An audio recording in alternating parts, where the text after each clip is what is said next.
Hi there, my name is Kathy Skaggs and I work with Amoco. I was an art classroom teacher in the public school system for over 30 years.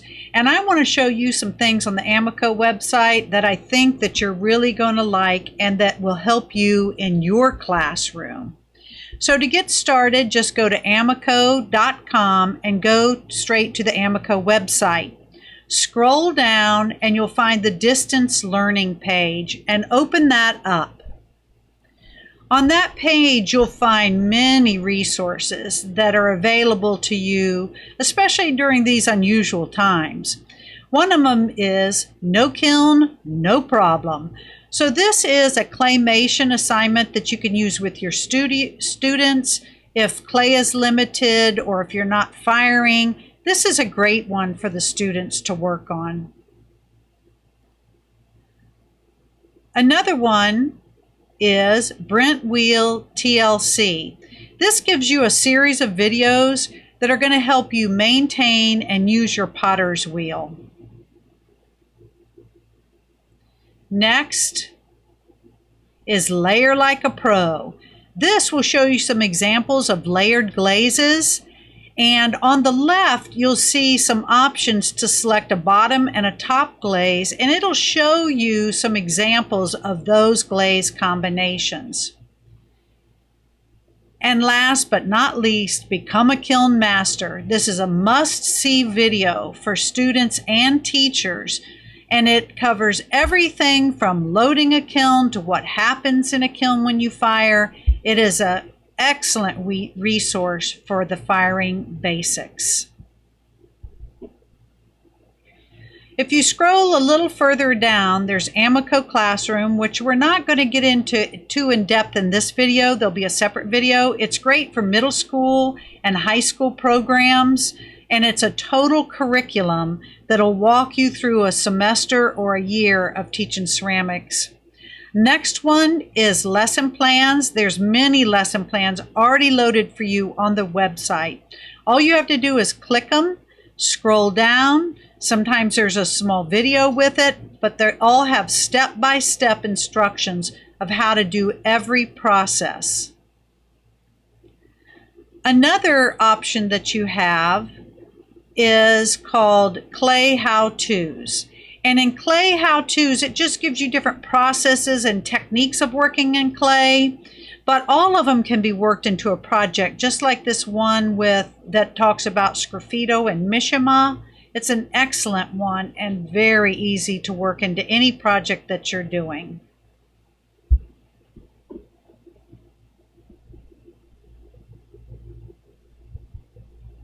As you scroll on down, there's a link for Facebook, Instagram, and YouTube on social media.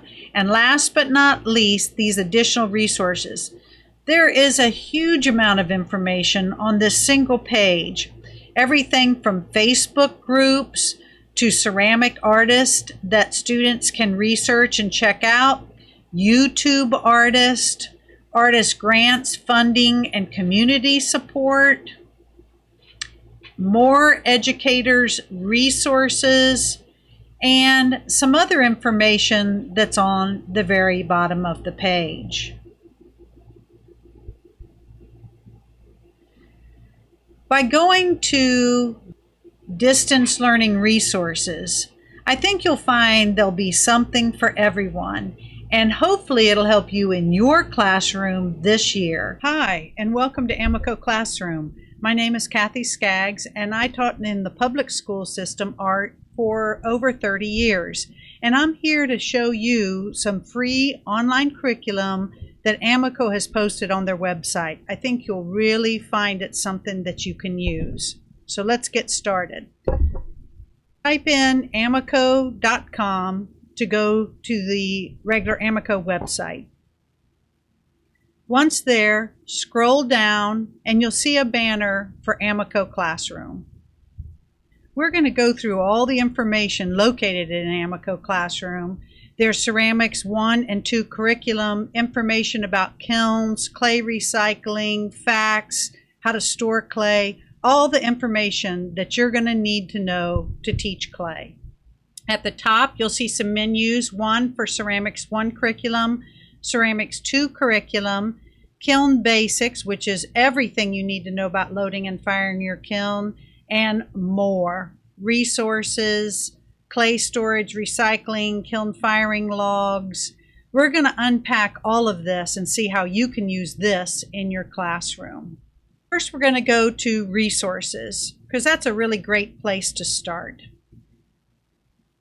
It has information about clay storage, recycling, but we're going to scroll on down to stages of clay, because this is the best place to start with students, because it's an overview about what clay is and what you can do with it. So it comes in PowerPoint or Keynote. So I opened it in Keynote.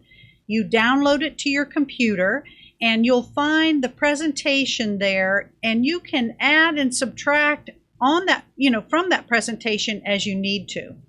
This is the presentation you'll show your students. It has general beginning vocabulary that all students need to know. It'll have what happens to clay as it dries up. It'll tell them everything they need to know to get started when they're working with clay.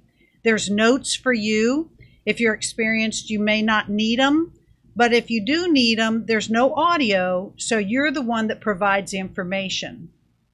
When you look through the different resources that are on this page, you'll see ceramic facts, you'll find different PDFs and different forms. We're going to take a look at all those forms in just a few minutes so that you'll be familiar with how you can use them in your classroom. There is a video on clay storage. That talks about how do you make clay dry faster? How do you keep clay wet longer if you're in the middle of a project? Because that's what's difficult about working with clay. How do you get it to dry? How do you stop it from drying? The one right below it is recycling clay, another valuable one. You can recycle. It goes through everything from recycling right after a project to what happens if you find a block of rock hard clay in your classroom. How do you recycle that? Then, of course, the stages of clay, some downloadable documents on firing, and lesson plans that are also on the General Amoco site. Some supply list in PDF and in Microsoft Word, so you can use either one, and you can just scroll through these. These are all the supplies that we use to make the curriculum for Ceramics 1 and Ceramics 2. There's also a tool supply list that gives you all the information that you need for what tools you need to order, how many you need to order for your classroom, that kind of thing. And then at the bottom it has clay how-tos, craft how-tos, and equipment how-tos that are also located on the regular Amoco site. Remember, if you scroll back up to the top, you can easily access any of those with that menu that's at the top. They're all listed under More. Now let's look at the Ceramics 1 curriculum. When you open it up, there's 3 projects, the 3 basics. There's pinch pot project, a coil pot, and a slab pot. There's also documents, which I'll show you in just a minute, that you can download, supply list, again, any information that you need to teach these projects. So let's look at the pinch pot project. When you open it, there'll be a presentation that you can show your students. There'll be a lesson plan that you can, again, you can download it and make it your own, or you can just take it as is. Historical references, pacing guide, how fast can you go, what should you expect. Teacher's guide, that helps you in case you're a new teacher to clay. That may help you out, just some facts for the projects. Vocab list for each one, for pinch and coil and slab. They're all different, and a quiz. Record sheets to finish when they, to complete when they finish a project, and then the project that's next. So let's take a look at the presentation.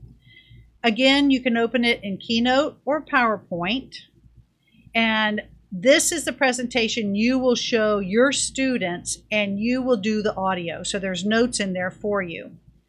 The first slide for the pinch pot will tell them what is expected of them. What are they trying to make? and then it'll walk them step by step through the process. What I like about keynote presentations is it breaks it down into steps, and I only show them what they need to see to do for that single class period. So they're not so overwhelmed by everything that needs to be done. Also, if students are absent, it's great because they can go back and they can review the steps. All the information is located below the image for you. If you're experienced in clay, you might not need it, but if you're a newbie, that might help you out. So let's take a look at some of the forms that come with this free curriculum. You can download them in PDF or Microsoft Word. You're going to open them up, and again, this is just the lesson plan for the Pinch Pot. But there's lesson plans for coil and slab. Each have their own vocab list. Each have their own supply list. Each of them you can put in the information you need for the area that you teach. Use what you need to and change it and make it your own. Another form that I use, this is at the beginning of a project, is an assessment rubric so that students know exactly what's expected of them in a project and exactly how they're getting graded. This curriculum is really best for middle school and high school. We're going to be adding some elementary projects to the site as we go along, but you'll find that with secondary, if they know what's expected of them, it helps them when it comes to grading. So there's a column where they can rate themselves. I always keep the criteria rather short and to the point, say 4 criteria per area of a project, with goals that you can assess and give them credit for. Nothing like creativity, but did they smooth a certain section? Anything that you need to stress for that project. They rate themselves, you rate them, you grade them. Now this, you'll notice for the Pinch Pot, there's 2 rubrics, one for the form and one for the glaze.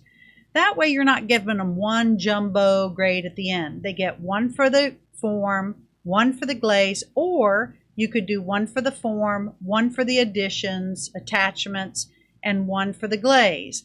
That way, if they floundered in one area but not the other or the other 2, that'll help them with their grade. This is a historical reference sheet. Again, you get one for pinch and another one for coil and another one for slab. Each one of them give you 3 references for historical examples and origins of these forms. Because contemporary artists go back to the ancients. So instead of teaching them about contemporary artists, this is a good time to cover history. Pacing guide, again, if you're an experienced teacher, you may not need this, but I found as I taught, things paced pretty similarly year after year. And this may help you. I kept all my students together. They all worked on the same thing kind of at the same time, especially the beginners. So that way I didn't leave kids behind and all of them worked through the project. Cheat sheet, this is just the companion to the presentation, and it'll just give you the notes, and it's just somebody whispering in your ear, watch out for this, make sure they do this at this point. Things that may haunt you at the end that you can troubleshoot throughout the process. The vocab list, there's 3 separate vocab lists. This is Pinch Pot and this is the basic words, and they each have a quiz to go with them. So there's 3 separate vocab lists and 3 separate quizzes. This is a technical record sheet that students completed at the end of a project. They had to write and draw about their project. They had to list everything they used, all the glazes, tools, and then they had to write in detail the process that they did. This helped them remember from one year to the next, or one project to the next. It really shouldn't be bullet points. I think if you have them write in detail, almost as if they had to teach it themselves, they'll tend to remember the steps easier. And then there's also a sheet where they can draw a color drawing of their project. Now, this is not graded on how proficient they are in drawing because it's not a drawing class, but it does have to be neat, clear, colored in. This also helps you identify pieces of ceramics that may not be well labeled. There's also some blank documents, so you can just use the skeletal format and put in what you want, like this lesson plan. And the supply list. Again, the supply list has all the tools that you'll need. It has a link if we had one, and it has an alternative, aka a budget form of that tool, what it's used for, and how many you should order. Because a lot of teachers would ask me, I don't know which tools and how many to order, because you don't know if they're going to share them or they need them individually. So in the right-hand column, there's an amount there that'll give you a ballpark estimate about what you need to order. And they are the basic tools that you will need. Again, the fact sheet, this just is all the questions that we've been asked during workshops. You know, how much clay should I order? Does clay have a shelf life? It goes into other processes and glazing and firing. There's all kinds of Q&A that may help you. Now let's talk about Ceramics 2. In Ceramics 2, you won't find as many documents because you can modify them from Ceramics 1. So it's a multi-sided slab pot, a soft slab pot, and a textured plate with a sgraffito design, and then you have some documentations on it. Notice that in this curriculum, the first one is a multi-sided slab box. In Ceramics 1, they did a box that was all the same with 90-degree angles just so they could get the construction down. In this presentation and in this lesson, they have to construct a geometric form with no 90-degree angles, and they totally enclose it, they turn it different directions, and then they cut it open. It's a fun one for brainstorming, and all of the Ceramics 2 curriculum should be more of a brainstorming. All the projects cover a construction technique and a new surface technique. So every time they build a form, they learn something new about the surface. So as they continue in ceramics, they can add this to their knowledge of what they can construct and the surfaces that they can put on there. Let's talk about the kiln basics. This has an overall video about firing. It has downloadable documents. It has a separate video about kiln safety. It has a video about how to begin with your kiln. Pyrometric cones, what are they? Why do you use them? Important temperatures about firing a kiln. Information about loading your kiln. And then how do you program your kiln? So they're all broken down into bits. The top video is all-encompassing everything you need to know about kilns. I think it's a must-see video for teachers and students. It's excellent, and I guarantee you will learn something new when you watch that video. Thank you for joining me in AMACO Classroom. I really hope that this free online curriculum will help you as much as it helped me in the classroom. All the best and good luck this school year.